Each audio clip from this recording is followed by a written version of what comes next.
Hi everyone, Stepan here. In today's video I'm going to continue the series on the Grünfeld defense with the exchange variation. The exchange variation is considered to be one of the main lines, and it is the most popular way for white to play. So we have to devote a lot of time to it, and it has a lot of theory. There are a lot of things to know, but I'm going to try to share the plans, ideas and patterns which you can remember to make sure that you don't have to look at tons and tons of theory and endless lines of moves.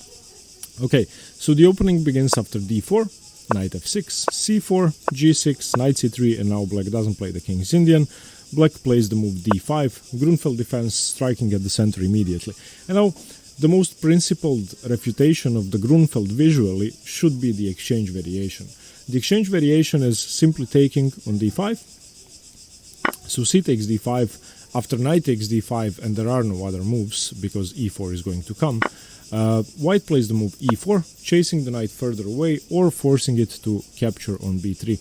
Now, knight b6 or knight f6 or knight anywhere else would be bad because the knight would be off, the knight would be misplaced, and it would also serve as a future tempo gain, especially on f6. So there is no better move for black but to exchange the knight on c3. And after knight takes c3, b takes c3, black now continues his hypermodern idea of breaking open the broad center white has just created. The whole idea behind the Grünfeld defense is allowing white to create a broad center with e4, d4 and c3 in the case of the exchange variation, and then to break it open later on. Bishop g7 is the start of that. You are using your best piece, your most important piece, your Grünfeld defense bishop to control the long diagonal and to aid you in destroying the center, namely the d4 square, which is the most significant point. Okay, and we are going to be looking at a lot of different moves for white. The two most important moves are bishop c4 in this position, and that's the most common move, and knight f3 is the second most common move. We are also going to be looking at four different sidelines: bishop e3, bishop b5 check, queen a4 check, and bishop g5. But we are going to be focusing on bishop c4 and knight f3 the most. Okay, before I continue with the theory, I want to discuss some key points about this position, and I'm going to use pawn structures to show that. So this is the position we have here, just with the pieces of the board. The point of black's play here is to put as much pressure on d4 as possible, and the arrows here signify the pieces he does that with. The most important thing is the c5 pawn. The c5 pawn is going to advance from c7 to c5, thus attacking the d4 point and the d4 pawn. Now the problem with that for white is that he cannot just take on c5. Even if he could, that might not be the best option, but he cannot take because of the g7 bishop in the Grünfeld, which is often staring at the a1 rook. And we are also going to see some positions in which white actually gives up this exchange. So c5 is a hard move to meet because you cannot take, and you cannot advance your pawn to d5. Once again, if you look at this position, the king is still on e1. Once c5 is played, you can see that d5 can be met with bishop takes c3 check, actually winning a whole rook, or winning the exchange because of bishop d2. So there are a lot of problems for white after this move c5. So white is going to try to withstand the pressure on the center, black is going to try to break it open. Now the second move, with the c5 pawn and with the g7 bishop, is the d8 queen. You can see that the d8 queen is already perfectly placed to put pressure on d4. And fourthly, one piece which is going to be very significant in the attack on white's center is the knight, which is going to come from b8 to c6. And from c6, of course, once the c5 pawn has moved, it's going to exert pressure on the d4 pawn. So this is one of the main features of the Grünfeld center.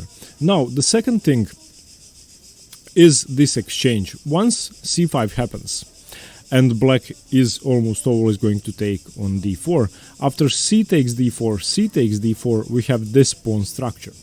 And this is the exchange Grünfeld endgame pawn structure which occurs most often. Now, plenty of people argue that this is drawish if you know a lot of theory, and indeed there are variations which go 25 or 30 or even 35 moves deep in which you have theoretical draws on the highest level, but in a practical sense this is a very imbalanced endgame. Now, the first thing we can see is that each side has a potential passed pawn. White's potential passed pawn is on d4. Black's potential passed pawn is at the moment at b7, on b7. So each side is going to try to push their pawn, create imbalances. Now, one thing that should be said is that white is often faster. Why is white faster? Because black is going to have a knight on c6 sometimes the bishop is going to be on e6. There are going to be pieces in the center, and very often the move d5 or the move e5 are going to come with tempo.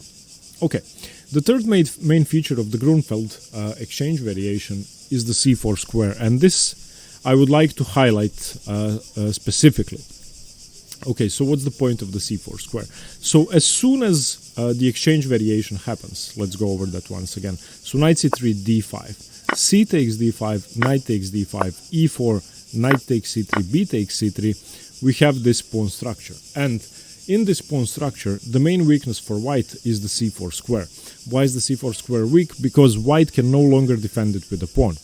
The only case in which white could reinforce the c4 square with a pawn would be if white had a piece on b3. Let's say white gets his knight b1, d2, or let's be more precise, knight f3, knight d2, knight b3, and let's say black has a knight on a5, and black for some reason takes, and white recaptures, in which case the a2 pawn would come to b3, white would be able to play c4, reinforce his structure, and probably be winning strategically. But if that doesn't happen, and if black is using his brain, he is never going to exchange on b3, then the c4 square can be used as an outpost for black's pieces. Most importantly, is going to be an outpost for the knight. The knight is going to come to c6, then to a5, then to c4 in many cases. So when playing the Grünfeld and facing the exchange variation, always keep in mind the c4 square as one of the strongest squares you control in the position, and one of the squares that white cannot contest in any way. Well, except with his pieces.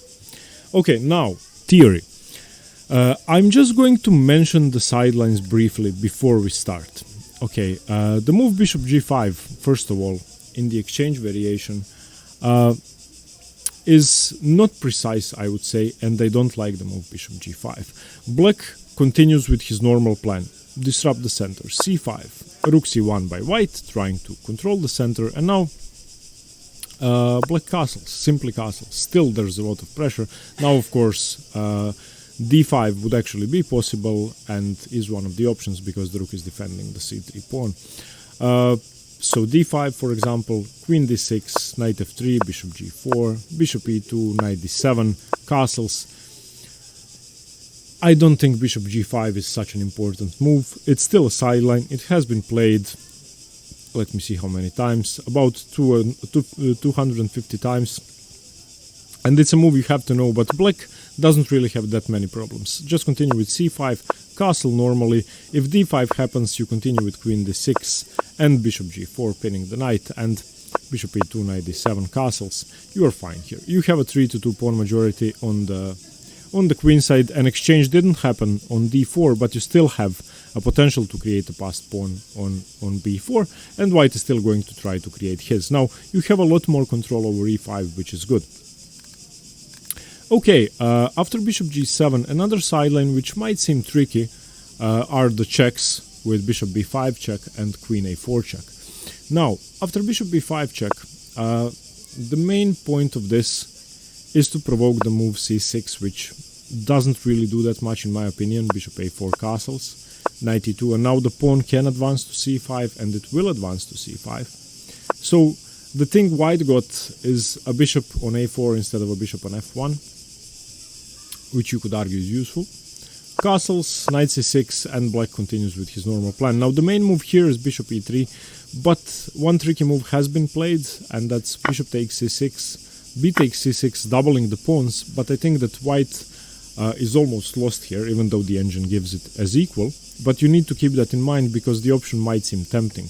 After bishop a3, attacking the pawn, cd4, bishop a6. I just don't like this position for white. Black has a weakness on c6, that's correct, and the pawn is pinned on e7, but I would say that this is just too much pressure on the center, and I would much rather be black here. Okay, and the move queen a4 check can be met two different ways. One of them is queen d7 blocking with the queen, to which queen b3 should be played after bishop b5 if it's played, and c6 once again bishop e2 castles, and I don't see why white would be better here. Your plan once again is going to have to be advancing your pawn to c5 after the pin has been removed. And after queen a4 you can also play the move knight d7. After knight d7, knight f3 castles, bishop e2 c5. The knight is now reinforcing c5 and importantly controlling the e5 square, so if the pawn should advance to d5, then you would have a good square on e5 as well, and also looking at c4. The main line here is castles, cd4, cd4, knight c5, which works tactically because if dc5, rook takes, bishop takes a1 rook, and that's one tactical variation which I once again like for black. After the move e5, you now have to start saving your bishop, queen c7, queen f4 because the e5 pawn was threatened, and now bishop c3. You want to be rerouting your bishop or exchanging it on d7. And these sidelines have to be mentioned, but I don't think they are going to happen that often. The last one is bishop e3. This is actually a more common move than the queen checks and bishop g5, and this is a normal developing move which actually does reinforce the center, so I think it's very sensible. If white doesn't play bishop c4 or knight f3, this is probably the best option. Black still continues with c5, d5 and d takes are impossible because of the c3 pawn, and now white continues with queen d2, defending c3, so now any advances actually are possible, and black continues with queen a5. So now once again reinforcing the threat on the center, now pinning this this pawn to the queen, so if any exchanges do happen, it's going to be, I'm sorry, not pinning the pawn to the queen, but if any exchanges or captures happen, then bishop c3 wins the queen. Okay, now white has two options. White has two options. Rook c1 is probably the best one. Rook b1 is the second one. Rook c1 reinforces your center and reinforces the c3 pawn. Black is now going to play either cd4 or castles. I think that castles is the sideline here. Knight f3, rook d8, d5, e6. Once again, the same plans of undermining the center, and white trying to sustain it with his rook and with his queen. So nothing major going on here, and if you know the plans in the Grünfeld for black, you don't have to study each one of these variations separately until you get to, I would say, above 2000 or 2100.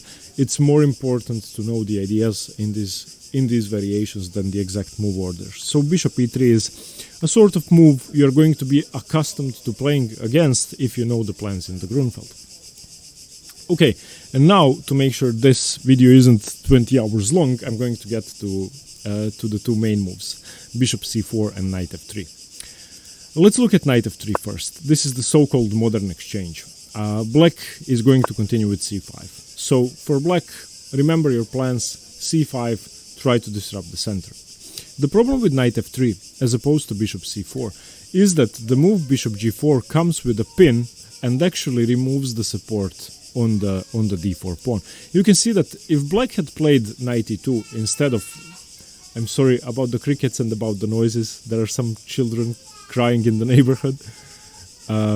It's all fine, they're just young. Okay, where was I? Okay, yeah. So the difference between knight f3 and knight e2 is that the knight on e2, and that we are going to see in the c4 lines, cannot be pinned with bishop g4 because white has the option of f3, still keeping the defense of d4. And the knight on f3 can actually pretty effectively be pinned with the bishop on g4 because it's now threatening to remove the defender and take, similar to what happens in many classical openings. Okay. So, after knight f3 c5, bear in mind that the move bishop g4 is an option always with black because you can easily remove one of the defenders. We're going to look at 4 different moves for white here. I'm going to mention the sidelines first. The first sideline is bishop e2, which is a calm developing move and it makes a lot of sense. Knight c6, black plays normally, his own setup, going for the d4 pawn. Bishop e3, and now the point of the weakness of knight f3, bishop g4. And now if white doesn't react fast, let's say white just castles, you are already in trouble here. And what do you do here? If you take, then knight takes, bishop takes, doesn't matter. You win a pawn, you win the game. White doesn't have prospects of a passed pawn, and black still has his 2-1 majority on the queen side. And that's, with correct play, going to be enough to win. So after bishop g4, white has to play correctly. And this knight f3 idea has been not pioneered by Kasparov, but I think he actually introduced it as a very strong weapon, and it was played way more often after Kasparov had played it. So white needs to do something. White plays e5, and after e5, of course, the pawn isn't hanging. What we have is cd4, castles, and now queen c7. The position got a bit calmer, and we have the exchange variation pawn endgame structure, with white wanting to push and create his passed pawn on the d file, and black going to push b5. Okay, the other move I want to look at after knight f3 c5, another sideline, is the move bishop b5 check, which also does make a lot of sense, and if you haven't seen it before, you might blunder, but if you know it, then it's fine. This move you just have to know, and I would encourage you to go over this part of the video if you need to several times to make sure you remember this.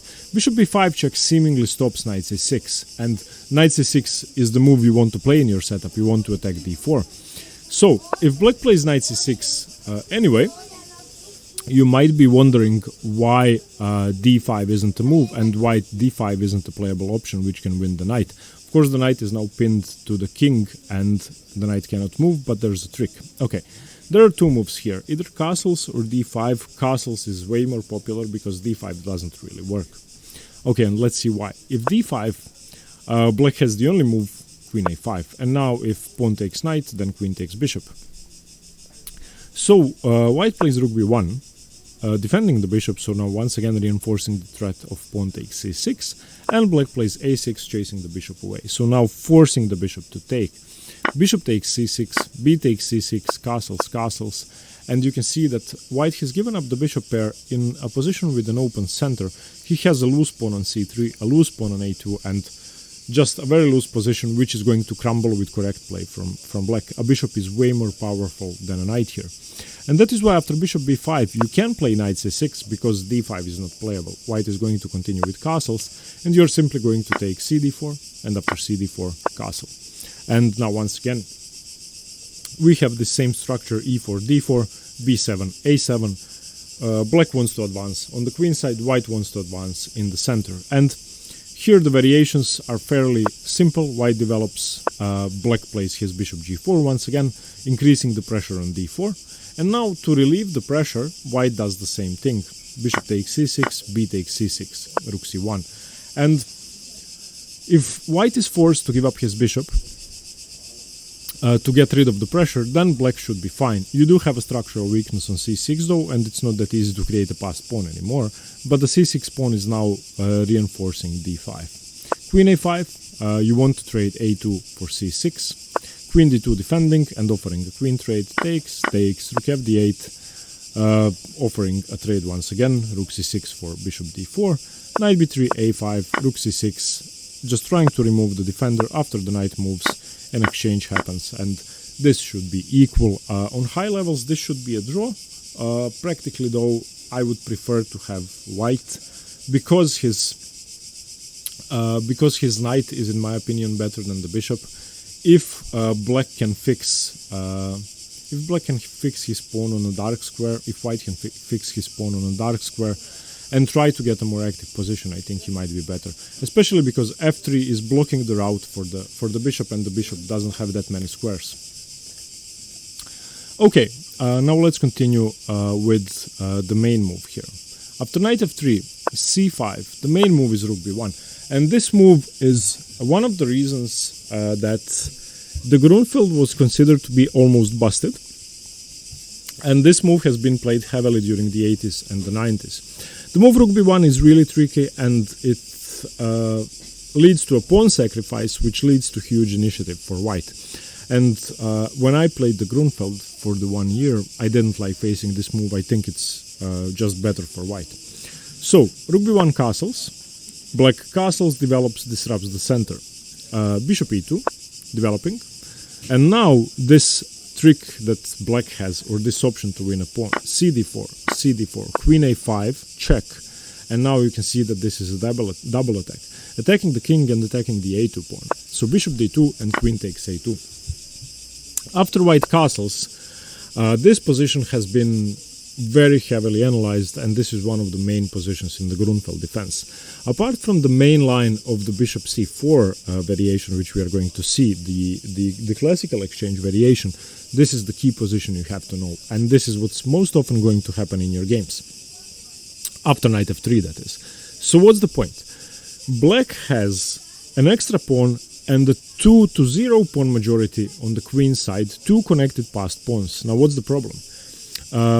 A lead in development for white. All of white's pieces except for the queen have been developed, and a huge initiative in the center. These two pawns mean a lot. These two bishops can cause a lot of problems. And one key thing is that whenever black moves his queenside pawn majority, that's going to create weaknesses, and the pawns are going to become targets. If you look at these two bishops, they are placed perfectly to stop the queenside pawn majority and even to block it. So very often this majority cannot be utilized until a successful conversion to an endgame. If you turn on the engine, this position is almost +1 for white, and black is a pawn up. Now, if you let your engine think for a long while, it's going to reduce the advantage, but it's still better for white.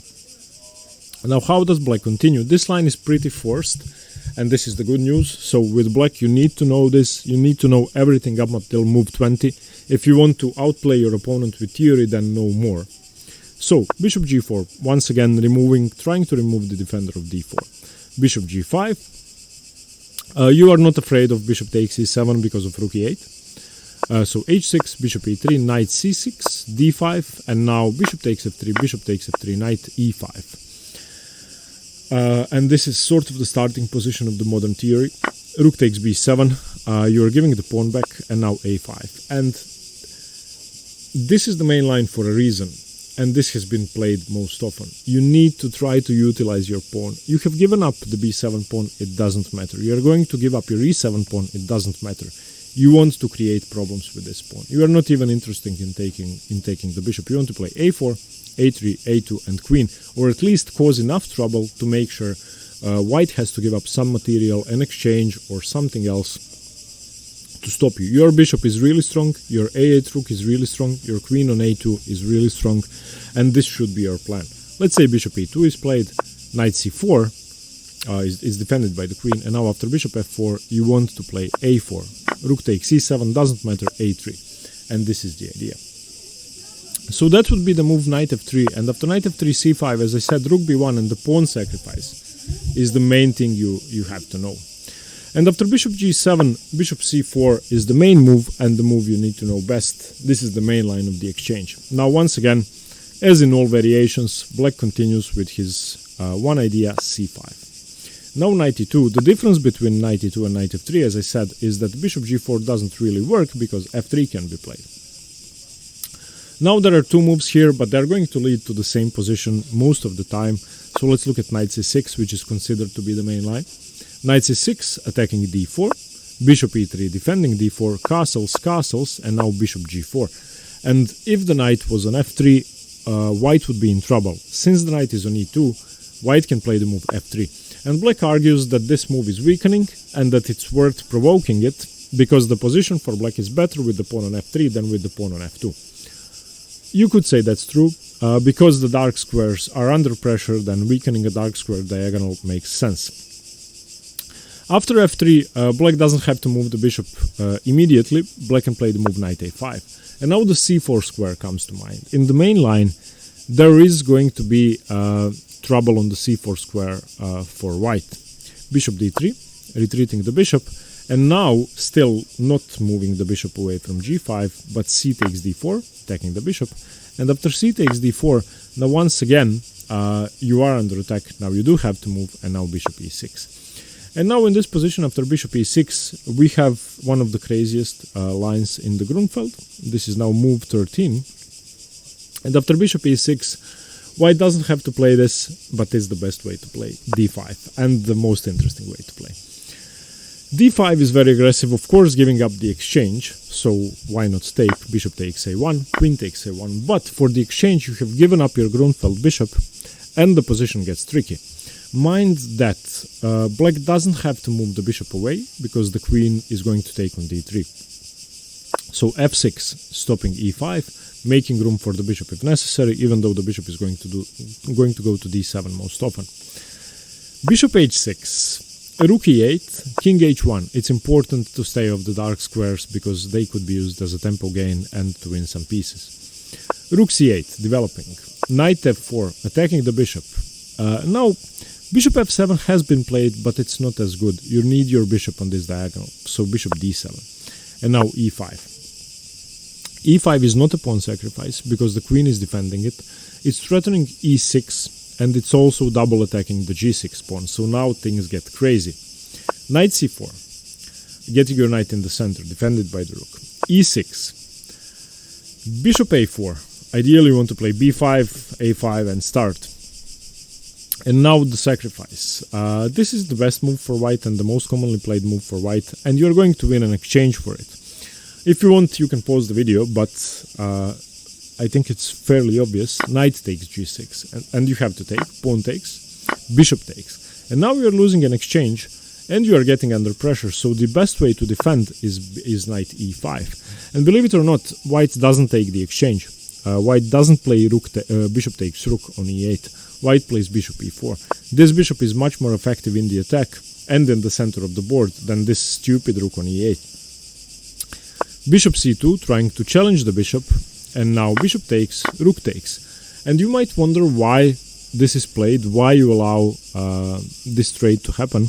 But I think that white argues that still it's more worth it to trade the bishops off than to take the exchange. In the positions with knight e5, bishop takes, I think that white would sort of lose his initiative. And if the pieces get traded off, then this structure is going to be a weakness, and if black can blockade it and target it, black might win because of the pawn majority. So that's why bishop e4 and bishop c2 takes. In this position, queen d1 is played and king h7, begging white to take the rook and then for black to take the bishop. If you turn on the engine, this position is completely equal. And this is why the grandmasters played. Let the engine think for a while and it's going to say that it's closer to equal. I don't think this is realistic. So, a tricky line, and the good news is that you only have, well, let's go back. I know this was a lot of information. d4, knight f6, c4, g6, knight c3, d5, the exchange variation, knight takes, e4, knight c3, bc3, bishop g7. The two variations you have to know by heart is knight f3, c5, rook b1, leading to a pawn exchange, and bishop c4 and the main line here, which is a bit more complicated and has a bit more theory, but is way more forced. And after bishop c4, there is a lot less theory to know. So remember to learn bishop c4 and the whole line after that. And remember to learn after bishop g7, knight f3, c5, rook b1. Those are going to be the two most common variations. Okay, sorry about the quantity of the information. I had to cover all of this because it was important. I hope you understood it and that you liked the video. If you have any questions, I will always try to answer as best as I can. If you would like to support me, check out the link to the Patreon page in the description below. I will be creating extra content for patrons for the exchange variation. Today there will be some tasks and a more detailed explanation of some variations. Thank you very much for watching and stay tuned for more chess. Bye bye.